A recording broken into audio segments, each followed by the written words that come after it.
Welcome to Strong and Petty, episode 30? Yeah, it's 30. Wow, 33. Oh, holy smokes. We want to welcome our guest, Devin Penner, to the show. This show's almost too old for me to entertain. We're here in the Whiskey Tango Studios in St. Vital, Winnipeg, Manitoba. Speak's the only one who hasn't missed an episode yet? Probably. No, Yeah. You missed one. What did you miss? The Magnus one. Oh, the Magnus one. Yes, we've all missed one we've all show. missed one. Yeah. So you guys can all suck my balls. But only one person was late for a show. I mean, I was... So late that we started without Yeah, him. today I was like, oh, look, 4 minutes. Is Tyler showing up, or should First we of just all, it start was without him? 1:32 when I walked down here. So because I looked, I was like, shit, they already started. I hear voices down there. I didn't want to be the butt end of that joke that I started. More to the beginning of the podcast, I remember sitting here on time for 30 minutes waiting for people, and I'm like, That's interesting. True. I think that was our producer that we were waiting for that time. No, that was another time. Yeah, that was like That was 40 minutes. a different time. Yeah, I'm going to be right back, he says. 40 minutes later, I'm like, well, I guess we're just not recording I just today. assumed that he deserted the podcast at that point.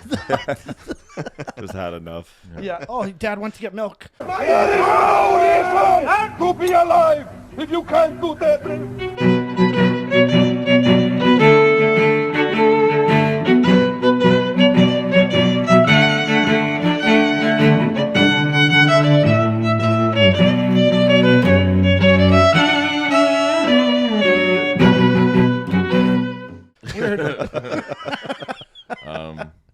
So we're here.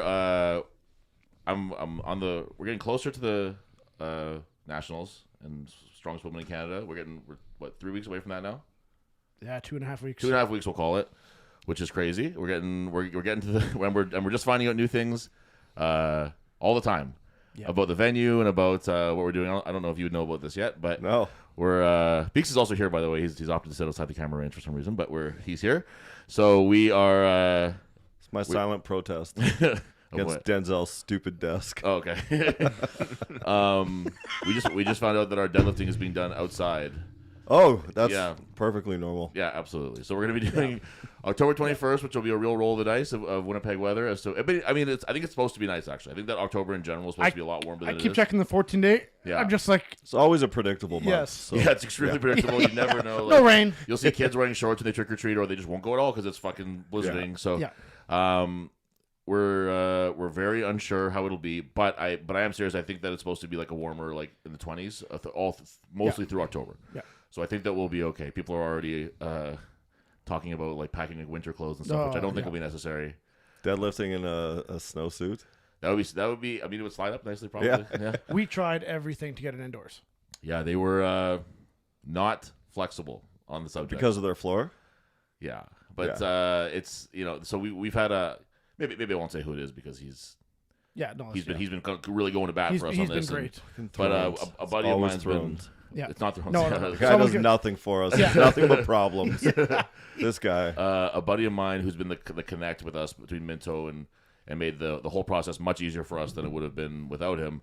He's been really going to bat and trying to be like, what the fuck are you talking about? Because they have CrossFit events there where guys will drop squats from like 400-pound squats from CrossFitters drop weight? Yeah, apparently they do. On their bodies, yeah. which then hits the ground, adds an extra 200 pounds. That's the Corey Haken method. Yeah. Fake injuries. So they'll drop a squat, 400-pound squat from 6 feet in the air, but we can't drop a deadlift. Whatever. We're past it. We're over it, as you can clearly tell, and we're deadlifting outside. So that's what it'll be. We're gonna. You know what'd be crazy? What's that? And you need someone smart and innovative. If they could build something that would absorb when a deadlift went down. Yeah, like some sort of an elevated platform of sorts. Yeah, that would be a good word for that's it. the word that was escaping me. Is like platform. almost just even MDF board and cardboard. Yeah, like a deadlift platform. Oh. Yeah, someone should have. They would make a lot of money. Wow. We're really on something here, I think. Yeah, Get Shark Tank on next episode. Multiple layers. Now. Yeah. No, we people have been nice enough to say, hey, what about a deadlift platform? Well, we did think of that, and they people are commenting. So that you know what they did give us an ultimatum. Yes. So they said you can deadlift indoors if you do 3/4 inch mat, 1/2 inch thick steel plate, 3/4 inch mat on top of that, and then something else. So they gave us a criteria that was impossible to meet. Yeah, it was And basically if you meet this, we'll do it. if you go to the moon and come back, then you can deadlift on this platform. So it's like, because they're like, by the way, you'll need a forklift to move that plate. Like, by the way, the moon landing was fake. Yeah, half-inch steel plate 4x8. You know how heavy that is? Yeah. So they gave us something that they knew. I don't, but I mean, it's heavy. Never mind the cost. Like we'd spend $5,000-$7,000 to make deadlift platforms. So we said no, thank you, and the deadlift platform was that idea was thrown out, and so not, like doesn't it whatever we offered them a bunch of solutions to the problem, and they weren't really trying to hear it. The men's Viking press is heavier. Let's not talk about anything that's being dropped on the floor. Let's just leave it at that. Nothing else is being dropped on the floor there, so we're gonna be okay. Yeah, it's fine. It's fine. We understand why they did it, but they also don't know the apparatus we're using. Right. So like with the wheels and how big they are and how I get it. They're nervous and we're getting this venue at 10 cents on the dollar compared to what the other venues want to charge us. Yeah. So if this is the only obstacle we have, so be it. They took good care of us other than this one thing, and it's just it's an issue of you're dealing with people who aren't, like, they don't lift, they don't know. Yeah. They don't understand that it's like, okay, but we're going to drive in a vehicle to bring this shit in, a trailer full of all the equipment. Yeah. You know what I mean? Like, I know that's not being dropped on the ground, but it is a lot of weight on the ground. But pounds per square inch is more on when I bring it in than it is dropping. Yeah, so there you go. But I mean, how much more Canadian does it get than doing your national strongest woman in Canada deadlift is going to be outdoors? I'm gonna try to get that one indoors. Yeah, it's not working. We're gonna see. We're gonna find out about that one. But anyway, well, it's actually your name on the documents. Yeah, that's right. So I'll eat shit. They should offer the deadlift in wool knit caps. Yeah, that's true too. Well, there's a couple things. Style. Yeah, we got the contract over. It's like it's not. I don't know if you know. So I need a full fire plan for the building. I have to make up. I'm like, I didn't know, so I got to do that yet. Mm-hmm. There's a couple things and then the insurance documents. I'm not coming anymore. Yeah. There's the documents. I want it to be just like a free for all if there's a fire in there. There's the insurance that you need X amount of liability and give me a list of names that I have to put on this thing. So I call my insurance. I'm like, I need this insurance for this type of event. She's like, that's weird. And I'm like, and it has to say this. Bitch. Yeah. Don't worry about what we're doing. So she's really good. I think you're weird. I think that selling insurance is fucking weird. How about that? Yeah. So she's like, I'll make it happen. So they're working on it. But anyway, so it's just a day in the life of things we are learning. Yeah, I mean, it's one of those things you can't account for. Like the gentleman who's been helping us, he's pissed about this because he's just like, what the like I fucking told them, because we had to supply them with numbers and everything quite some time ago. Yeah, and now all of a sudden we're just finding this out. So it's Have you ever put on a wrestling event, like the whole promotion? Mm-hmm. Did you run into liability insurance issues or things like we're doing now? Or you guys just run by the skin of your teeth? They're a little more underground, those wrestling shows, we'll call them. Okay. So there's less. St. Ignatius is like, yeah, sure. Use our gym. There's a little more of like what's the word we're looking for? Like we're all in this together kind of feeling when we're doing the wrestling shows. So if somebody were to get hurt, I would be very, very surprised if like legal action was taken. Well, and a lot of this stems from last year. But yes, we do. We always have insurance. Every wrestling show has insurance, and we always have insurance. Yeah, but this all stems from last year. That guy overseas, I was England, in the UK. Yeah, got injured and sued the promoters. Yeah, at a novice show or something. Yeah, and promoters, you're doing this out of the goodness of your heart. Right. There's no way that he was banking up on a novice show. Yeah, and now these people are going to be paying the rest of their lives for some guy who didn't know how to lift properly or something. I don't know what the injury was, but that kind of is the like. That's the fear now. Well, that's the thing. It's like there's always a bright side and a dark side, I guess. To like, Strongman used to be this very small. Like you would have known everybody who competed in Strongman in Western Canada, maybe even in all of Canada at some point. You know what I mean? Like you would at least hear about all the top Eastern guys or whatever. And you probably felt like you knew them. Whereas now it's like where we really are trying to get as many new people as we can, people that we don't know, people that are whatever, and that's just kind of opens that network up to people who don't have the same mindset about the same philosophies and whatever, and that's. Like we have the insurance, we have all the stuff that we need for the Strongman competition, and that's just going to be part of the business now, and that's fine. But it's just not. I guess it's not the same as it used to be. Is what I'm thinking with that. But I have a really hard time imagining Brad Provic suing Brent. Yeah, if he dropped the weight on his foot or something like that. I have a really hard time imagining. That's more of an American thing, the suing. This is a UK one though. Yeah, no, but it's you don't see a lot of that, and I think as this sport's getting more mainstream. Right, it's just you're getting more, and then you're going to have people wanting. Eventually, you're going to see it in the next, I would say, 5-10 years. People wanting disability coverage at a comp. Right. Like, there is none now. All we are is insured that if we get sued, we get coverage. Right. But they all sign waivers. But you're going to see it because I think at the high end shows, I'm sure they have. don't know if they have a CrossFit Games. I'm not involved in that, but I'm sure they have some form of disability coverage or something. Probably. Like hockey does, right? All the sports that make millions, and as things become more mainstream, that's where people want to go. The only thing that but then you have to be a paid athlete. These aren't like contracted that's athletes. Exactly so that it. might be the difference. That's true. Yep. I don't know, but that's the the thing when we start to like say when I got involved in Strongman, like when I first started, and it was a little more niche still. Like it was picking up steam, but like. I had to want to be there and want to do it, and I also had to kind of like impress the guys that were already doing it if I wanted them to take me in. Like there wasn't, do you know what I mean? Like there was say like Deloli and Dom and Ammo and all these guys who they already had a rhythm, they already had a pattern, they didn't really need one more guy in there. Yeah. So if I wanted to be there, I had to sort of show them that like I belong here too, and that wasn't gonna, that would deter you right there from being somebody who's gonna be the proverbial cop collar in the situation or whatever. You know what I mean? Who's gonna be the tattletale? Yeah. Because that's just not the way to endear yourself to any kind of group of people is to it's like unless the novice competition, unless when the guy hurt himself, he was like, oh, I'm doing my farmer's carry over a pit of fire, like that was the event that they chose, or there's alligators that you have to get past with the yoke. Then I don't really think that there was anything that was specifically chosen that could be dangerous besides the sport itself. Yeah. You know what I mean? Like, and you should know the risk going in, right? Unless it's like one of those stories where it's like when you hear like the story of the lady who spilled coffee on herself and sued McDonald's, but the coffee was actually like it was like 10 times hotter than they're supposed to sell it or something like that. So unless there's a story with this guy where it's like, well, yeah, I sued the guy because I picked up the farmers and there was glass glued under. You know what I mean? Like, like that would be like the only thing. Yeah. Like, it broke in the yoke fell off in my hands and fell all over me and cramped. Like that's the only reason I could see there being kind of an issue with that. But that's IKEA yoke. Yeah, exactly. Yeah, exactly. And that's just that's just as the sport evolves and the generation we're in now. People want a free ride from anywhere as they can. That's what I want. Yeah. I hate people like that. So. That's what I'm trying to get. That's what I'm trying to get this Strongman Corp money. So everybody make sure you register and get us sponsored. But that's it. They get hurt and they want to put the blame on somebody else. There's no onus anymore. Like, there's no owner owning anything. Yeah. If I made a mistake in training or competing back there, I injured myself several times. Yeah. Don't blame the promoter because of my stupidity. Right. But kids these days. Have you ever hurt yourself during a competition? Like actually, or like not hurt. No, maybe, just the time I face planted with that implement. Never had anything like pulled or strained or tore or anything like that. Pulled, but nothing bad. No.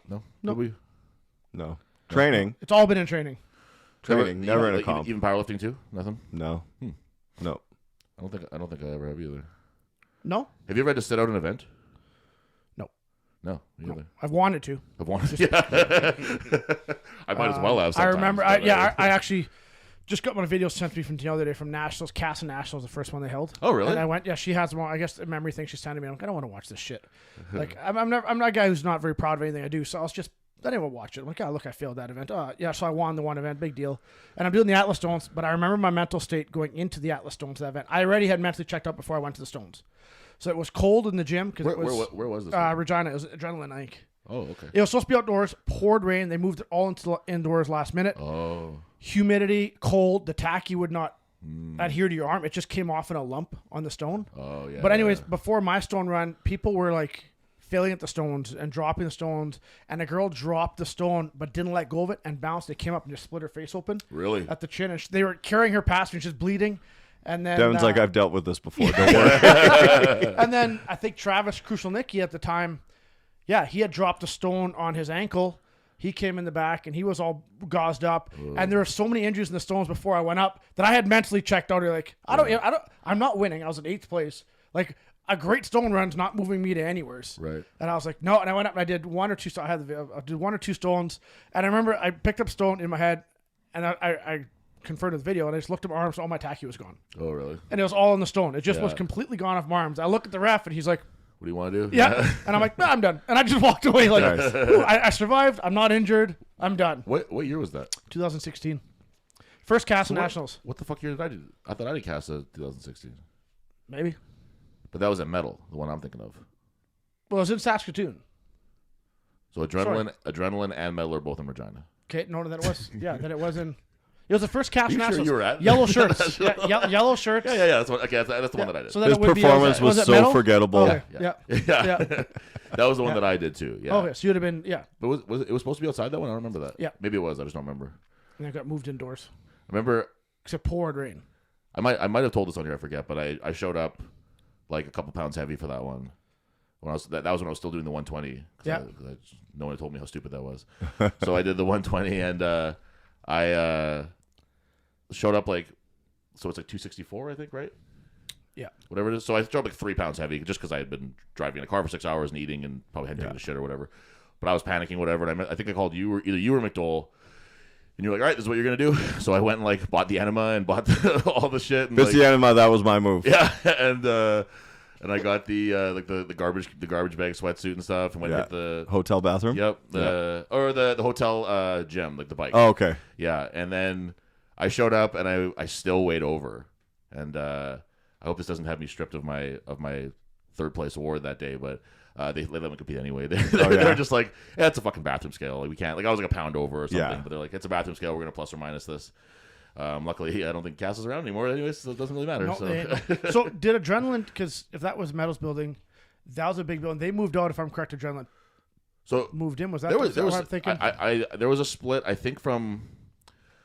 Oh man, I think when Metal was in that building, that was their second. That was their biggest location. Yeah, and it was sweet. And but then I think that Adrenaline had split for them before that. Oh, okay. I don't know. I can't remember the exact timeline. Yeah. But they went to another space after that, and now they're in their current space right now. Yeah, I like their current space. That's cool. I've never been in there yet, but it's a neat spot. I trained there last year. They gave me keys. Yep. Oh really? Yep. Just let you pop in. Yep. That's Steven. cool. Yeah. That's awesome. Forget her name now, of course. Tracy. Yeah. Yeah. The Hallidays. They're they're great people. They're about as old school as it gets in terms of like the Western Canadian strongman scene too. Like he was talking about competing this year at 105. I thought I think that he's been at 105. Yeah. Halliday. Yeah. I hadn't heard the 105 part, but I heard he was thinking. He was talking about it. Wow.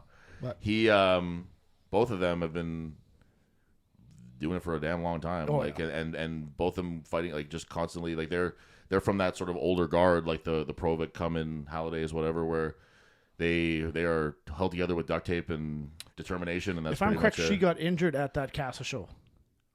I think you might be right. Yeah, because she was doing the farmer walk, and I remember she like just shuddered and then hit the floor, and there was something with her back. I think she's had back issues for a while. I remember that clear as day. So that was like leading into the Stones. I was like, I don't want to be here anymore. If I was winning, maybe I'd want. Then you have that, but when you're already so far in the standings, you're like, I'm not. So what weight class were you? 105. Oh, okay. Because I was saying, because that's funny, because you and me must have had such different experiences there. Because I was fucking fired up. Because it was. I thought it was me and Andre Pellerin from Thunder Bay. I was like, one of us is 1-2ing this. Like, one of us is going to whatever. And then Mike Massery, who I'm not sure if you remember him at all, but he's a guy who came, he beat both of us. I ended up in third place to Andre. And then I don't think he ever competed again after that. He just went to the forest and like. So I competed against Antoine Picard Marchand, who ended up owning Casa. Oh, okay. So he competed that year. He won our division, tore both biceps there. Really? And then rolled into the Arnolds and competed there. What did he tear his biceps on? One was on the stone. Holy so he tore the bottom of one and the top of the other. Oh my god! He still smoked us, and I only both on the stones. No, one was on the stone, and the other one was I forget where it was, but I remember he had both biceps torn. Tire flip. Oh, that'll do it. Yeah. Because there was that Jeffrey Taba. There was a tire flip. Yeah, there, Jeffrey Taba, who's like super loud. He still competes. Right. He's the guy who's always shrieking in the background. Great right? guy. Yeah. He's funny guy. First time I made him like, this guy's off his rocker. I mean, I still think that he is. So he was flipping the tire, and he did a typical Deloli move, and the event ended, and he went for one more flip. And he went. The event was done, and he's like, no, I'm going to finish. And he went to go boom, and boom, that was it. His bicep torn. Never do clean. That. Never do that. I don't. It's not with the tire. So Antoine won by a long shot. But I beat him on the Farmers. I got first in the Farmers. That was the only event I did good at. Yeah. No one. It was me and Antoine who finished the Farmers. No one else in our division finished Farmers. Right. Yeah. I remember that was kind of like before I really had an understanding of really strongman in general, especially the Canadian, like the tier system. And I didn't really understand that there was like a whole pro. Like, I knew that Dom competed with other guys, but I didn't really understand there was like a whole like tier of these like amazingly strong guys above me. And I remember getting third place at that cash show and be like, damn, I'm one of the best in the country. And like in my first year competing, I was like, man, I've gotten so good at this so fast. I can't believe it. Yeah. And then I remember watching, and then later that maybe it would have been the next year, I guess, but I competed in my first pro-am. And I was like, oh, okay, now I understand. Like, all these guys just kicked me all around that fucking room, and it was brutal. Also, huge shout out to Massenomics. Yeah. Who did like I think they talked about us for like 12 minutes. Us as in Deadlift for Dreams Yeah. for like 12 minutes on their podcast. So that was really cool of them. Gave my gym a huge shout out. Yeah, they mentioned it by name, mentioned the podcast by name. So hey, respect to those guys, and they were just on EFS's podcast. Oh yeah. Yeah, See, I have never listened to his podcast, and then we at the show you did the repulse there. I'm like, I'm gonna check it out. I actually listened to this whole episode. I actually really enjoyed his podcast. Yeah, they're good. I'm not gonna lie, I actually enjoyed it. Yeah, they're good, and I'm looking forward to hearing them. Something I'll listen to again. Yeah, I'm looking forward to hearing them on EFS. I like Dave Tate's podcast, even though it's kind of, it's you have to sort of accept that it's a lot of just like. I get what you're trying to do. Blood and sweat rather than like information. You're trying to rival his breathing. There's one thing that he always does, which is, and I don't do that at least. I don't do the deep nose inhale every time. But he, I like the ones that give me information. I also like the ones that are just like, you just tell you have to stop being a pussy and go do whatever. Like he had Dave Hoff on there, or it's actually an old episode, but I really enjoyed that talk because it wasn't a lot of science, a lot of information. It was just talking about how awesome it is to lift, really, really heavy weight, and how you have to try really hard to do it and stuff. So I like that. But that's nice. Like, I mean, I'm a firm believer in that in a lot of my programming too, and and it's very EFS and it's very West Side. To sometimes just shut up and work harder. Yeah. You get and I fell victim of that to Wendler once. But sometimes just what's wrong? What am I doing wrong? What can I fix? And it's just putting the time and the work. Yeah. That was what the answer was for a lot of my questions that I found out later. The answer was like, I just need to do this for longer. Suck on that mic. There you go. Fine, I'll get back off camera. Oh, no, you were off. We We had his knees. Now we got a white sock. But Did I ever tell you that Wendler story? I'm not sure. We were in London, Ohio, at the compound, and you got to lift with all the guys, and I loved Wendler. Yeah, I'm still a big fan of him. Yeah, and he was chilling at the deadlift platform, so I started pulling, and it was, you 135, 225, your usual, and I got to low fives, and I pull, and it was a grinder, and I kind of look at him, and he's just like, just shrugs it off. I'm like, so, like, what can I do? What am I missing here? And I was waiting for the secret sauce. And I was like, I don't know, man, just get stronger. And you're just like, okay. Yeah. And the thing that I loved most about him, he did to me, and you're like, oh, that stings. That's really funny. Yeah. It hurts when it's towards you. Yeah. But it was true. Like, I just had to put in more time and more work. Right. There was like, set your shoulders or hips or are my hands too wide? No, just keep going. Just do this for longer. Yeah. I really like McDowell gave me I guess they're a West Side, I think. Maybe they're either early EFS or West Side, but they were like the bench and deadlift technique tapes, whatever, and they were like tapes. Yeah. Yeah. So and I just remember the one where Wendler's talking about bench pressing, and he's like, yeah, you want to have the bar just below your, and like you could just see the pain in his face. He's like, your nipples, and he just like didn't want to say it for some reason. It just like he was like, oh god, I have to say nipples in front of all the guys here at West Side Barbell. But fuck, it was good. Let's transition a little bit here because we have to talk about the Falcons report. Yeah. Are we still undefeated? I hope we are. We aren't. What? Really? Yeah. It's got to be a coaching breakdown. That's got to be a breakdown of the coaching. I have to believe that. You know what? I can say it was a bit of everything. Holy smokes! Honestly, I'm very shocked to hear that. I was not expecting new that. team like that you're playing. No, against? I'm still coaching the same team. I meant you're playing against. So we played against Fort Garry. They were also 5-0 at the time. Wow! So someone had to fall then. Someone had to fall. Someone's had to go. You know what? It was kind of funny because it was the first time that this team had kind of been punched in the mouth. Yeah. And you got to see a lot of how our kids react. Right. And some reacted very toughly. Right. And some you could tell were kind of shell-shocked, where it's like, I've been the man all season, and now I'm getting manhandled. And there was, slamming helmets on the sidelines and pouting and it was just it's a chance for us to regroup and grow before the playoffs. Right. I don't even think it's a terrible thing that happened because it was a bit of a reality check. Sure. But even like coaching, making some calls that we wouldn't typically make, and sometimes desperation, just trying to create something and make something happen. And by the end of the game, we had no subs on defense. I had one of my linebackers playing safety. I had to put a fullback in, like take a kid from offense and put him in at D-line. Right. And you just had, at that point, you're like, you know what? What do you want to play? and you're just like, we have to finish this game. Right. We're not people getting hurt, or they were just getting laid out? Or no, they're getting hurt. Yeah. Okay. Our quarterback went down, and it was just like a myriad of things. So what does an injury look like at that level of football? He just got his bell rung and he doesn't know how to respond to it, kind of thing, or a wasp sting. Wasp, yeah. We had another one. We had another one. Really, that happened actually. Yeah. Yeah, we had another wasp sting. God damn those wasps. And now the ladybugs are biting. Yeah, so exactly. Yeah, this is gonna be horrible. Yeah. I got a helmet in my hamstring, and I think it's a really bad Charlie horse. And like, oh, maybe we're getting beat, and it.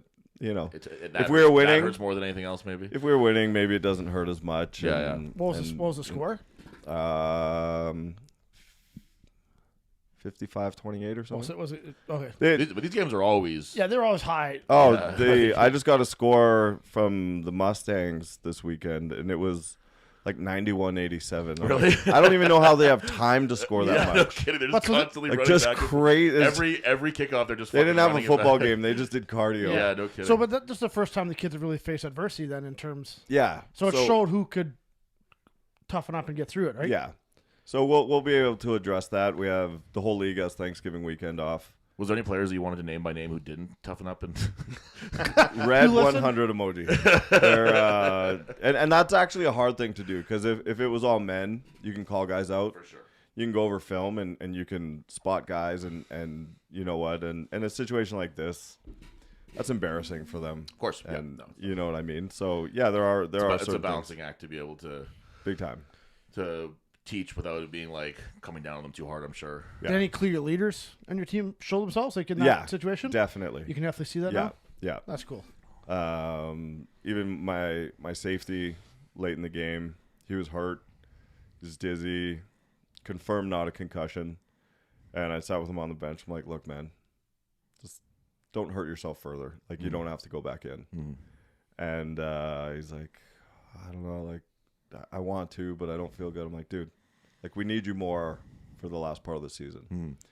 And then I leave the bench, and I'm standing with our offensive coordinator, and we're talking, and we had our kick return was up, and I hear the head coach be like, we're one short. We need, and who runs out? First one to sign up and get out there. Kid just grabbed his helmet and sprinted out there. No questions asked. And there are a few guys that showed character like that, and it was good. But we had kind of an interesting thing, and I'll be a little bit vague about it. It's very new, and I don't know who from it listens to this. And again, I don't want to isolate anyone, but there was some bullying on the team. Oh, okay. And it was happening outside the team. Oh, interesting. Okay. Yeah. And I addressed it once. Was it on the internet? Sorry? Was it on the internet? It was at school. Oh, actually. no shit. Okay. Yeah. Oh, okay. But oddly enough, the kid framed himself on the internet because talking about it on Snapchat and people screenshotting and whatnot. But I addressed the situation without pointing anyone out, and I talked to the team, and I was like, I absolutely won't stand for this. And, if it happens again, you're not someone I want to work with, and I'll leave. You can finish the season, but you have to answer to your friends why I'm not here anymore. And then Friday before our game at school, it happened again. And I didn't find out till Sunday night. So this morning, I addressed it, and I was like, good to the other coaches. Good luck the rest of the way. I told you this was the case, and I need to show the boys that I'm a man of my word. And throughout today, which has been way too many phone calls about 12 and 13-year-olds playing football, that kid is no longer with the team. Oh, really? Wow, is that serious, eh? Yeah. Yeah. And again, second offense. There's screenshots of whatnot. But it got me thinking, because Chris and I had our own unique way of dealing with stuff in the gym, and we any gym fueled with testosterone, like none of us have a good life type gym. It's there's egos and testosterone and competitiveness. Have you guys encountered anything like that, and how have you dealt with it?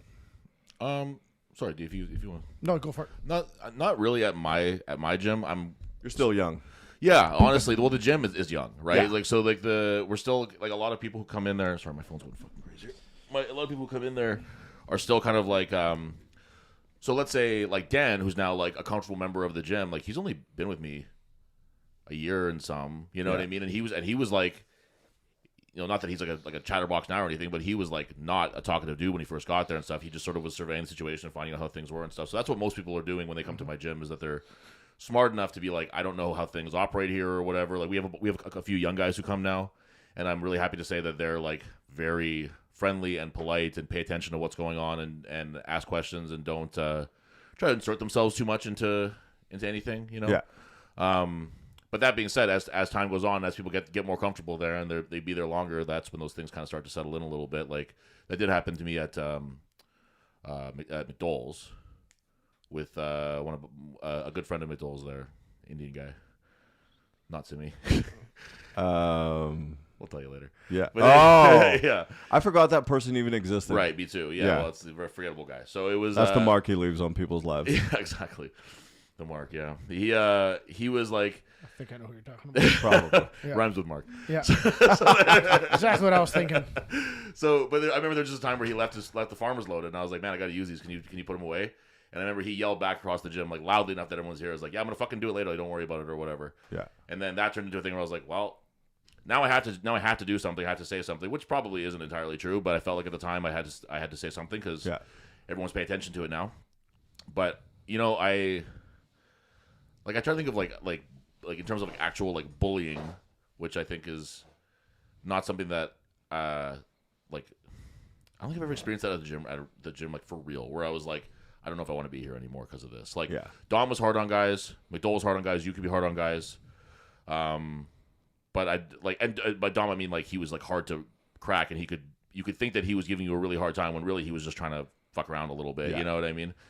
But I never felt like I was like, I have to really think about whether I want to go to the gym today because this guy might be there or that. You know what I mean? But you're not a personality that gets bullied. Not really. Like, I'm like, just being a bigger guy, I think that it makes it so that it's not as likely to happen. You know what I mean? Yeah. But then again, I'm surrounded in a gym with everyone's bigger than me there. So, you know what I mean? But I can't say that I've really dealt with it. And I'm lucky that in the gym, I haven't really had to deal with that yet either. Like, kind of the same thing where guys like to give each other hard times and maybe make it so that you're kind of earning a spot a little bit, but I don't think that's anything that makes people like question whether or not they should be there or not. Yeah. Now, Devin, you have multiple disabilities. Yeah, I've never dealt with it. Small town gyms, you don't blind get that. to it? Yeah, maybe I'm the bully. If there was any bullying, it'd be this fucking podcast. Now that I know it's a safe space, I can text Snapchat pictures to people. Well, I'll say too is that my gym and probably Devin's, like what Devin just reminded me of was saying that it's a small town gym, is that my gym like the floor space is small. Yeah. Do you know what I mean? There's not really a space for like things to happen over here. Yeah. Or an interaction to happen over here. Because remember, like, let's say the guy we were talking about and somebody else in the gym, one of the football guys, they would bump shoulders and all of a sudden there'd be like a fight happening over here when you're over here. There was no bad blood. You know what I mean? Like, you couldn't tell anything was going on over there. And there's like a literal fight happening, like, on the other side of the room. Whereas like for my gym, everything's kind of like smaller and compactor. So if something's happening right away, everyone would be aware of it. There's not really a time to like slip anything by anybody. You know what I mean? Like, it's just. I'm sure it's the same thing with yours too. Yeah, and I've made it very clear to any new members since day one at my gym. I made it very clear to new members because we have because we're a small town, we have a lot of ladies coming in of varying ages and weights and everything else, and they're very self-conscious. Right. And I made it very clear to the young kids that come in, especially the young kids because they can get out of hand, and any of the men the hockey boys. Yeah, we have a lot of them there because of the junior B team. Right. And I made it very clear if I found any bullying or making fun of people in the gym, like just due to weight, yeah. I said your membership, you'll never step foot in this building again. Right. And I made that very clear to all the members, and it's never been an issue since. Right.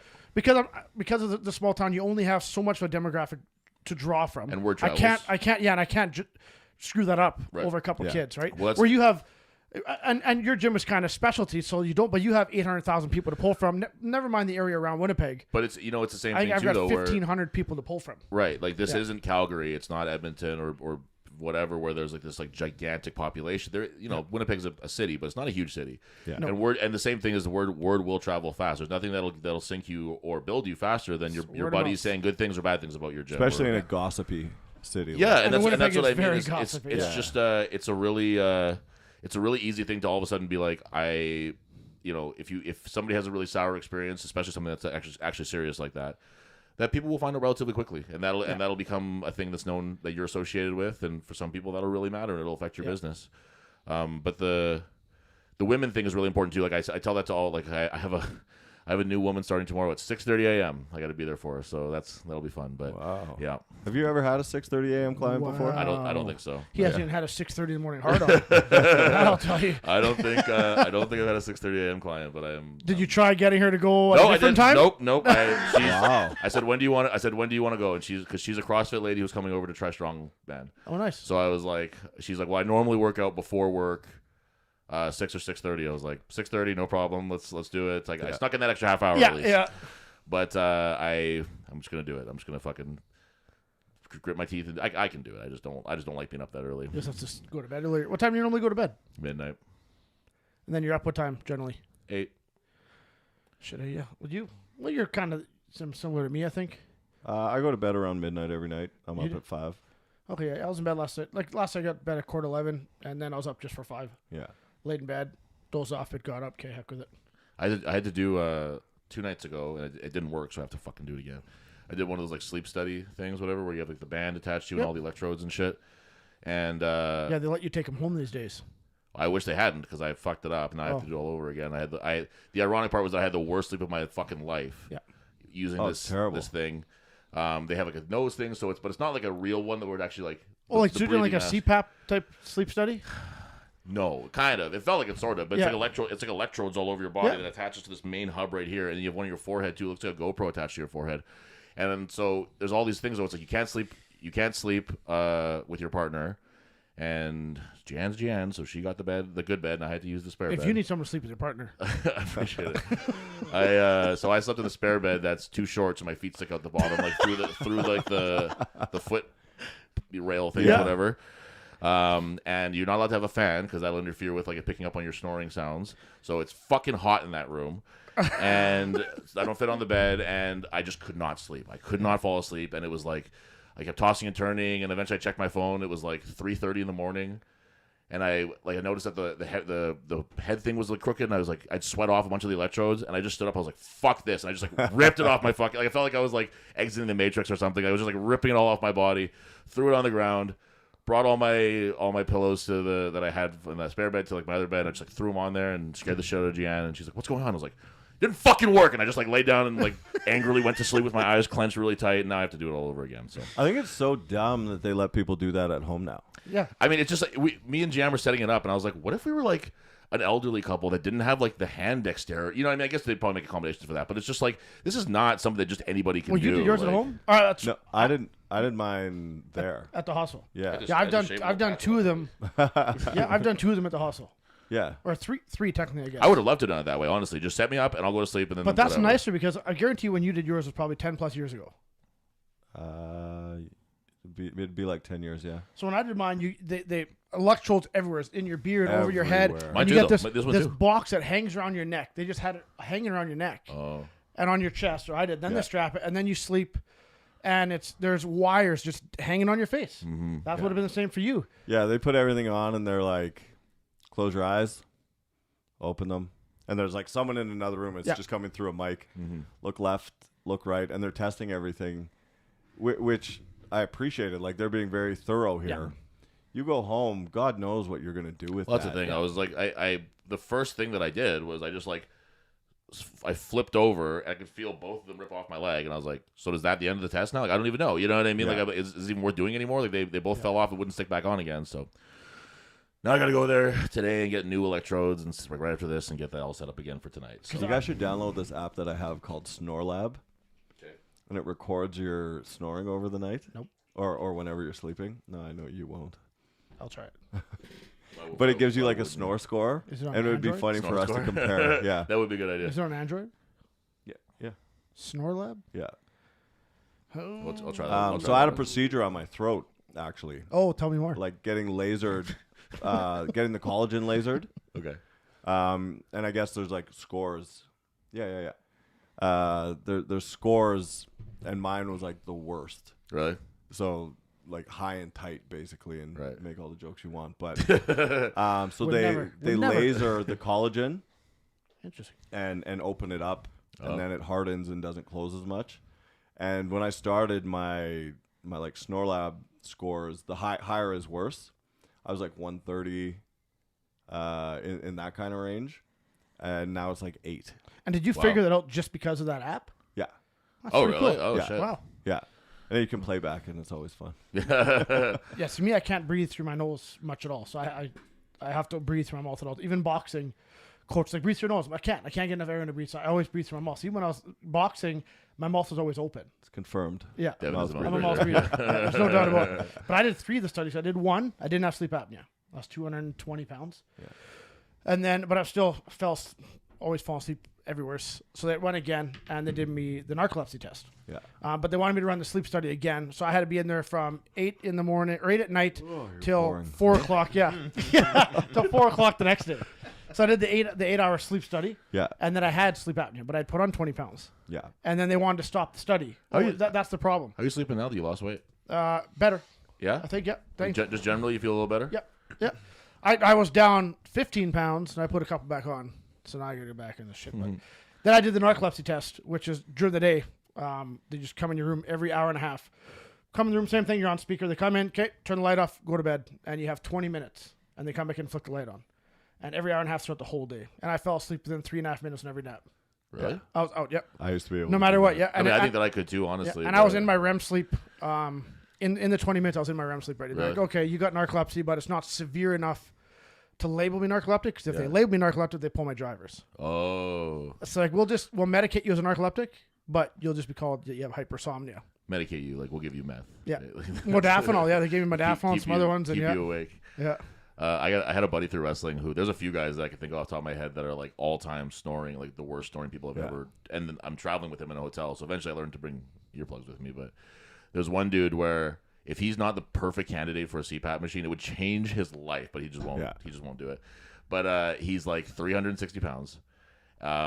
He snores in a way that I've just never heard somebody snore. Like it's it's loud and it's like prolonged and it's just insane. But he could be in bed sleeping for 3 hours, and if you were just like, I'll give away who it is here, but I said if you're like AJ, he'll like immediately be like, what? What's up? Like he's just like he's never in a deep sleep. He's subconscious like, all the time. He's always right there. Like I've never seen that before in my life. Where if he just got that goddamn machine, it would probably change his life. But Yeah. That's like he's preparing to be a dad.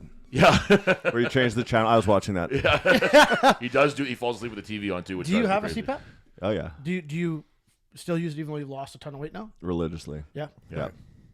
It was so hard to get used to, and now sleeping without it feels weird. I tried. I went to the place on Kennison Pamela? there. Caricia or whatever. Yeah, I did. That's I where I'm did headed after that. this. Yeah, I did that 2 years ago or a year and a half ago. I did the sleep study there Yeah. for a CPAP, but I couldn't get past.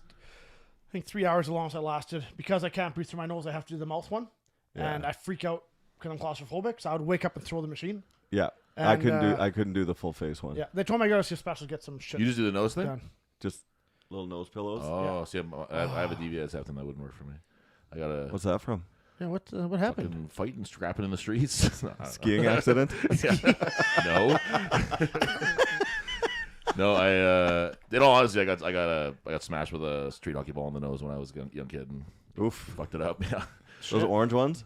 Yeah. Those things were actually. gnarly, man. It was that. Rather get hit with a puck. Had the 2 black eyes and everything, and yep. You may as well, like, Yeah, it was the minus same. 40 playing street hockey, minus 30, whatever, and one of those, it Yeah. may as well be a puck. Yep. Yeah. I think luckily it was summertime when I ate that one, but it was unpleasant nonetheless.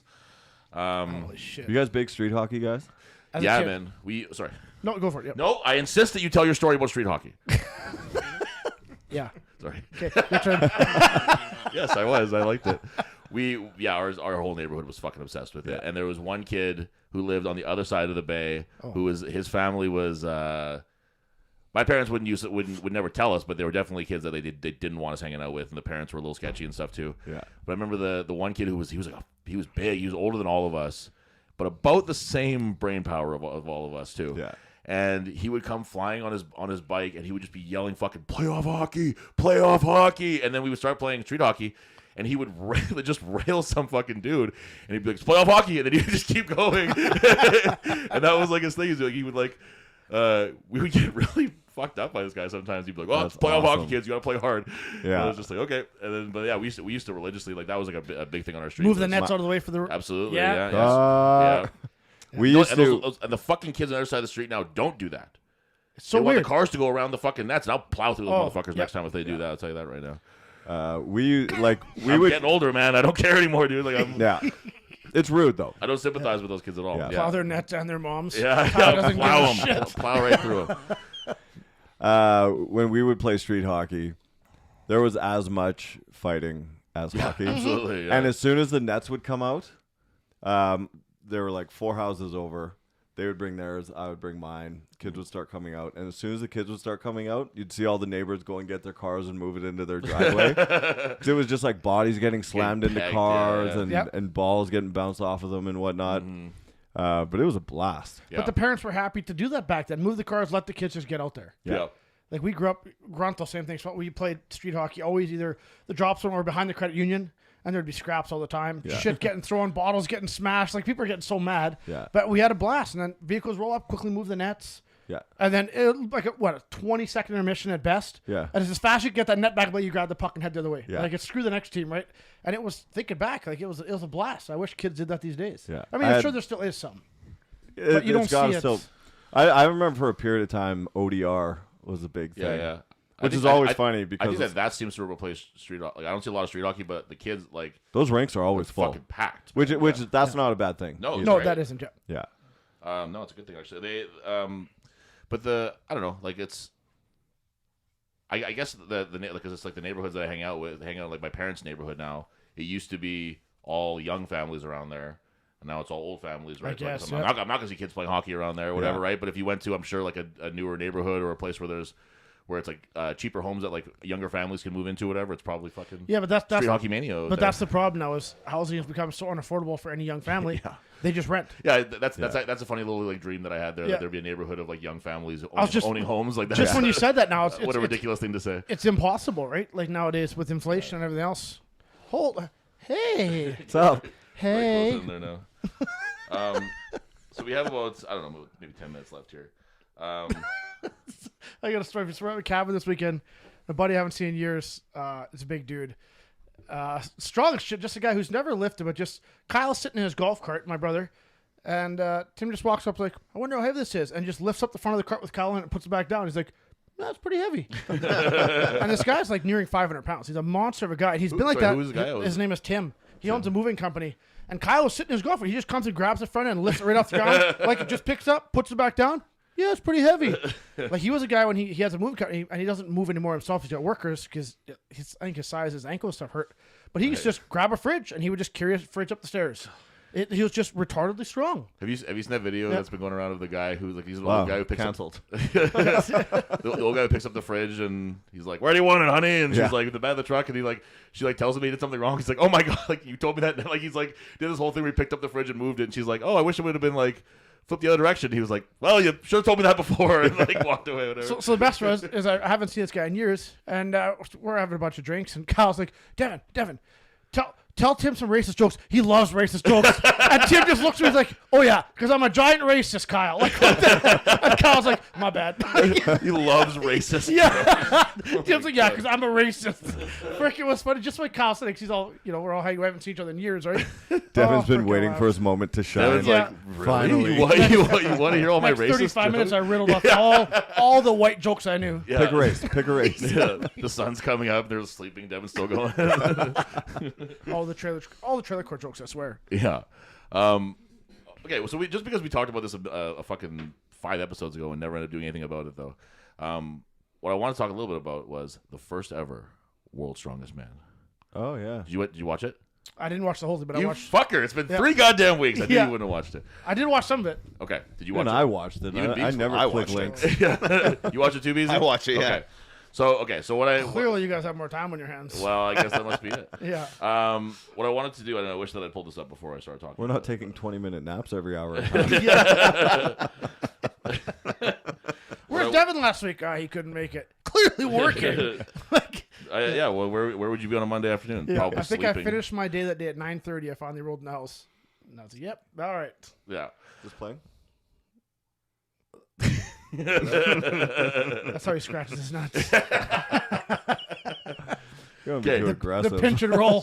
So what I wanted Pinch to and look roll at for is the great. The one though. technique every man knows, but it's never been taught. The pinch and Pinch roll and is roll. great. How's it just yeah. disgusting. You guys are disgusting. Tyler uses a comb. Yeah. I'm Crabs ain't gonna fall off I'm themselves. not even sure if that's an insult or not. I don't Yeah. even know that. He's allergic to seafood. He doesn't want to touch him. Okay, so what I'm looking at here is what I noticed right away about the first WSM, which is funny, is like the celebrities that are involved in it, which I don't think Yeah. you see enough anymore now. Which is I like, never knew half those guys did strongman. Okay, so Ken Patera, who was, first he was an Olympic weightlifter, but he was like a WWF wrestler forever. That was like why they brought him in here was to have that wrestler aspect because they had a few years in a row with wrestlers in it. Oh, they still do that to this day in Manitoba. That's right. Yeah, and they win. Lou Ferrigno, everyone knows who that is, right? Yeah. Incredible Hulk. Yeah. Yeah, you don't know who Yeah, that just is. kidding. The Incredible Hulk and Franco Columbo. So there's like 2 bodybuilders in this one. Yeah. When you would, It's like you versus Pat. it's basically Franco Columbo versus Ken Patera was me versus Pat. Yeah. Franco Columbo is sick in that one too because he's just like he is really small. He does remind me of Pat in that one Yeah. where he's like super jacked. Obviously, he's Yeah. an in competition bodybuilder. Same with Lou Ferrigno. Yep. And I don't want to be like that guy who's like, oh, it used to be so much cooler, but like, there's no fucking way any bodybuilders of today are keeping up with any like Olympic lifters or powerlifters of today. No. Even if you ignore the actual strongmen who train the strongmen stuff, like this was like a weird one where I don't think that any of them knew the events or implements before they got there. That's the kind of the impression that I get. It looked like it. It Yeah. looked like they learned 'Cause from the guy before them. That's right. They're all that learning on didn't the work. fly. Yeah. Exactly. And there's no way that if you just had like a bodybuilder with a powerlifter and a weightlifter and be like, we're gonna give you a bunch of random stuff to pick up, Yeah. that they're keeping up these days. There's Yeah. that's just a bygone era. Like Franco Columbo was insanely strong. Yeah. Mm-hmm. And he did really well in this competition right up until he fucking snapped his leg Yeah. in the refrigerator carry. You seen that video? No. So he actually dislocates his knee. So it's not as bad as it seems or could have been. But they're walking with fridges on their back, and he has like you can find these videos are on right in there. You can find these videos are on YouTube. They've been like those nasty like shared videos forever. Zip. But it's Buddy's leg just like turns in on the thing, and luckily there's like roll bars on the refrigerator so it doesn't crush him to death. But he gets carried out and he's just like talking to the reporter on the way out and stuff. He's like, yeah, I think it's okay, it's not that bad. And Yeah. man, Franco Columbo, what a fucking man.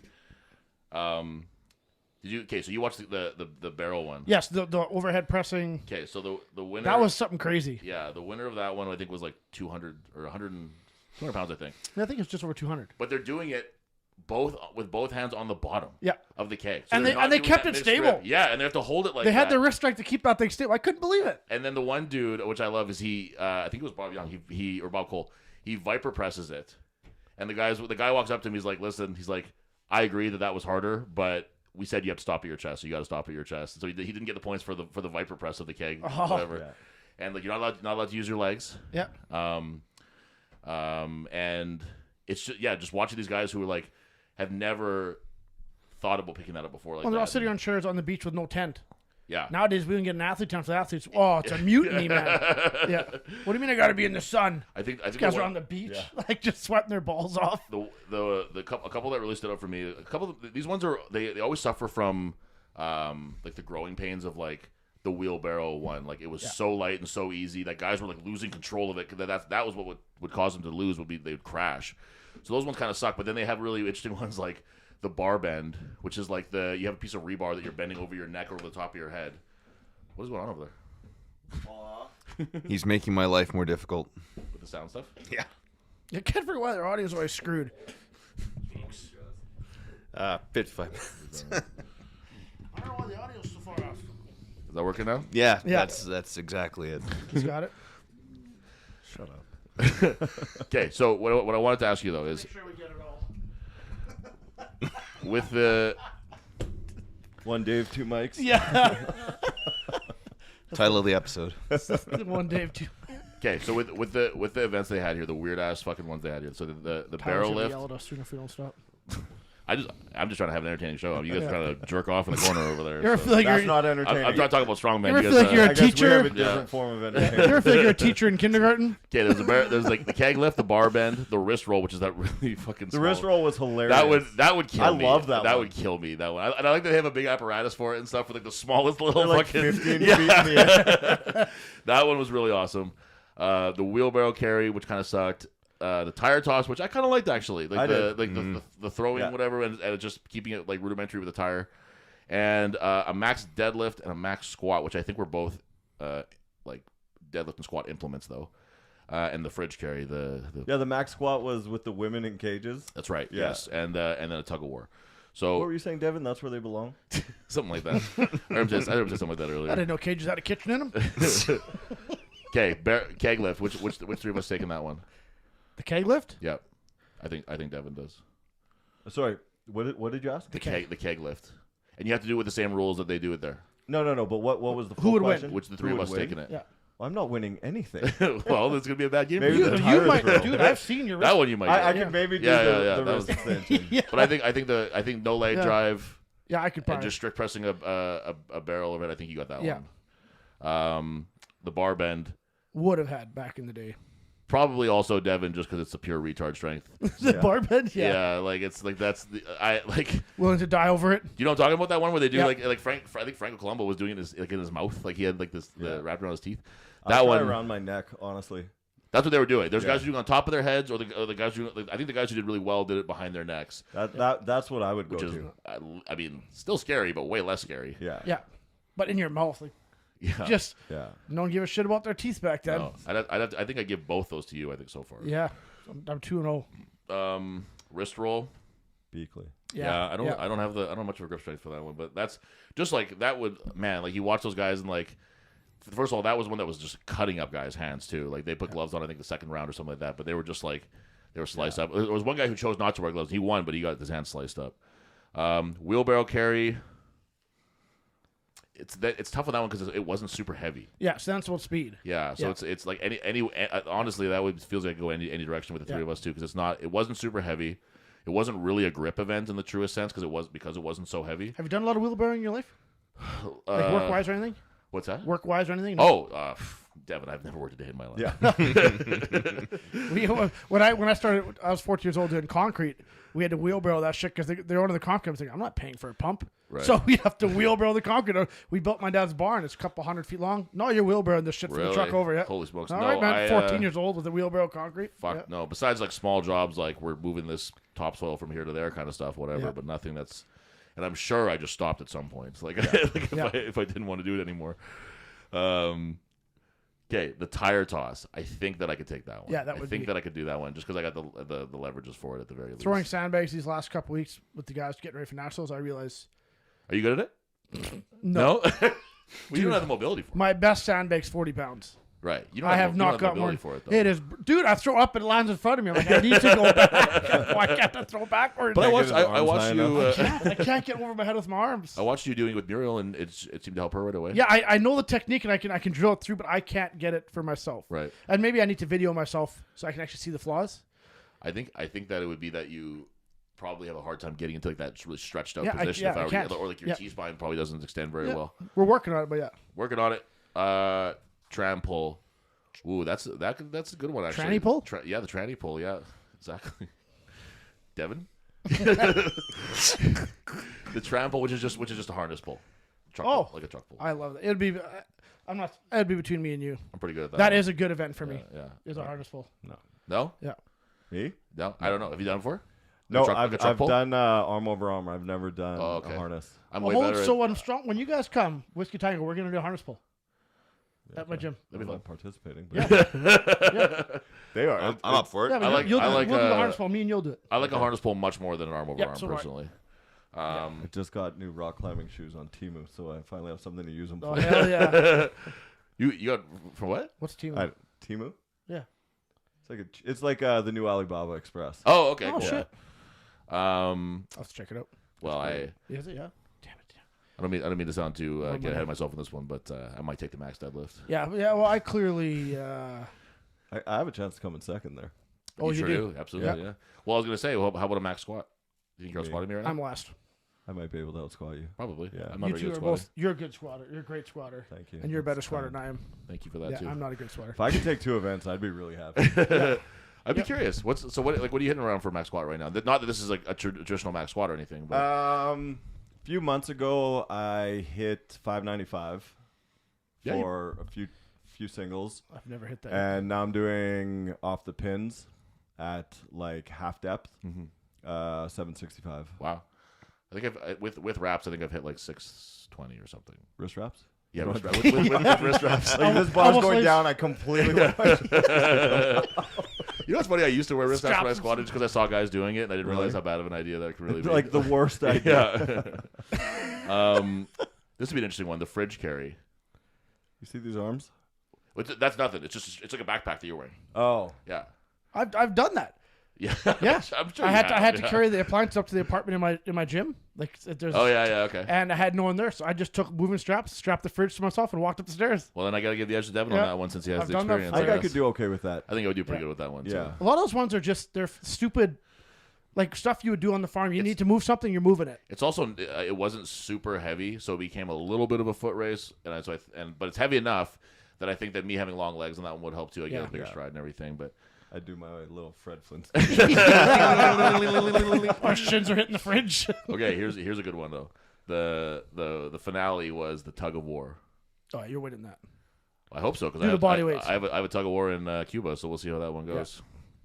First time I've ever done that in competition. I've never done a competition where it's one of those ones where you're directly against head to somebody. head. You know what I mean? Like I guess I should say like head-to-head events or whatever, but like one where it's like them failing is you winning. Yes, yeah. You know what I mean? Like I've never done like a like obviously like, you don't see wrestling anymore or even arm wrestling, but I've never done like a tug of war. I've never done like any kind of That's gonna be interesting, and it's in sand. yeah. I'm not looking forward to that one at all. But we'll tough it out when it gets to it. I have one question before we wrap up for the day. So this is more on a personal note, but my wife really wants to pull over 400 pounds at next Deadlift for Dreams. Okay. And she is just coming off of maternity, so she just had a baby. She's wondering how realistic that is. Before she got pregnant, she could pull 315 for one, but she really wants to get there. Okay. Calendar year, And, basically. a full calendar. yeah. Full calendar year. I think that's realistic. Okay, so right now we're going to start her off at 300 milligrams of test. Yeah. And we're going to run that 300 for about milligrams 12 of weeks. daily. and we'll take Does it she down have to a that Does she have a daily. deviated septum? Yeah. She does not have a DBA. So crushed Anavar. Yeah, there you go. Okay. Do that. Yeah. And then we'll peek her with some trying not to. Any recommendations for her to? I think Just that gotta eat clean and train hard. And I think Anavar that give up. we have a you have a whole last year. So I would say start with like a really considering it like a the old pyramid base thing, right? Where you have a ton of time to work up to this peak here, so you can get super high volume work in. You can get all kinds of a variety in there before you really start thinking about peaking towards like a heavy max, a heavy single. But I think that's perfectly Who's reasonable. coaching her? We should each make her a program. Actually, that was going to be my. She wants She has to to. do all three. She, 3 deadlift days in a week. Yeah. yeah. She would need not the perfect program, but she'd need a program now that's gonna get her, and she'd have to follow it the whole way there. Do you want to answer that? To do 80? No, it's just my floor in person. Okay. Deal with it after. Yeah. Yeah. Yeah. I get it now. You send it. Yeah.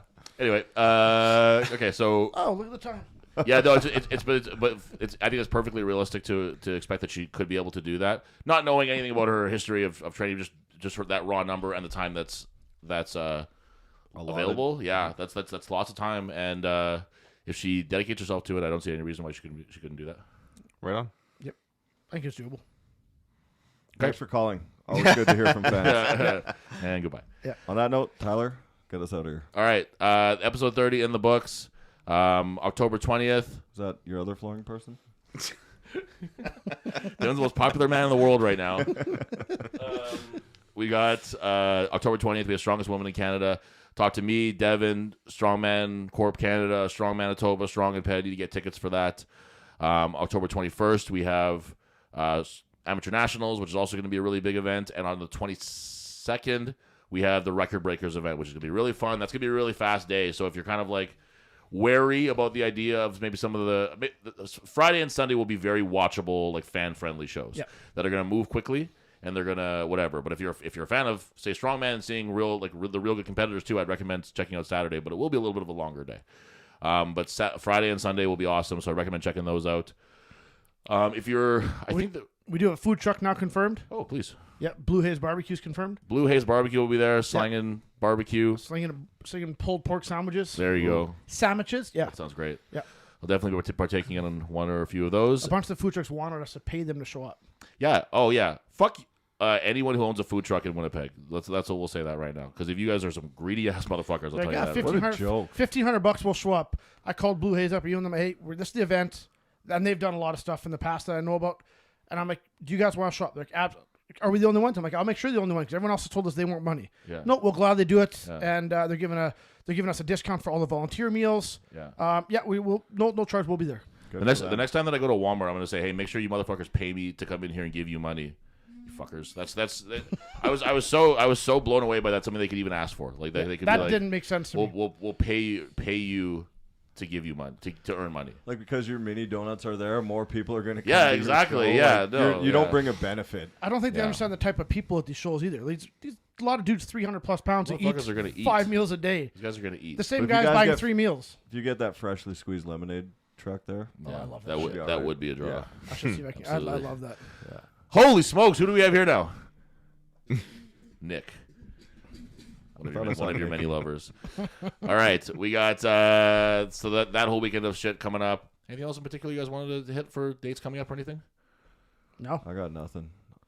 Great. Arm wrestling show. Stammick this weekend. My nephew's 13 and he decided to start doing arm wrestling, so I'm gonna go watch. Oh, okay. Where's that? That's at France in Stammick, the bar. So that would be with like Manitoba arm wrestling. Espy's arm wrestling. It's north versus south. So you remember that guy? He's on YouTube. He has the massive arms. He was born that way. His hands are double the size. Right, yeah. He's coming out to go against Espy, if I'm correct. Well, that sounds fucking cool. So I'm going there to watch my nephew chase it. When is that? This Saturday. 11:30 in the morning it starts. Yeah. I can see myself checking that out. Yeah. Yeah. If you ever if I can recommend to anybody, like follow, I think it's called Side Pressure MB, which is the arm wrestling account on Instagram. Follow like the Manitoba Heavy Games, like the Highland Games shit that they do. Yeah. If any opportunity to check this shit out or see it, like outside the, it's funny that there's sports that are more niche than powerlifting or strongman. Yeah. But if you're ever thinking outside the box of like the strength sports that you go to see, whatever, go check those ones out because they're really, really fun. We went and saw, we went and watched Kyle Rayner compete at TYC. Like a few months ago, and it was awesome. It's like you could, I could, we were kind of in and out because we had to go train, but I could see myself spending an afternoon there and getting drinks and food and hanging out there all day because it was really fun to watch. There is a bench press comp coming up, Bench Like a Mother. I think it's a fundraiser. Is that a Brickhouse thing? I think, right? Yeah, it comes in a couple weeks. I know we Raz on MPA, so here I'm Raz. I'm not going to be there, but I want to see how many strongmen are going to show up and promote. Sure. If we always Raz the MP guys are not showing up to strongman shit, or Deadlift for Dreams, we got to do it vice versa. Everybody, yeah. So who's going to show up to Bench Like a Mother? I believe this is like a breast cancer thing, right? Okay, correct, so come on. It's for mothers with breast cancer. Yeah. Get out there and support it. We'll get some more details of that. Maybe we'll post it on the Manitoba Strongman page. And with that, adieu. Thank you.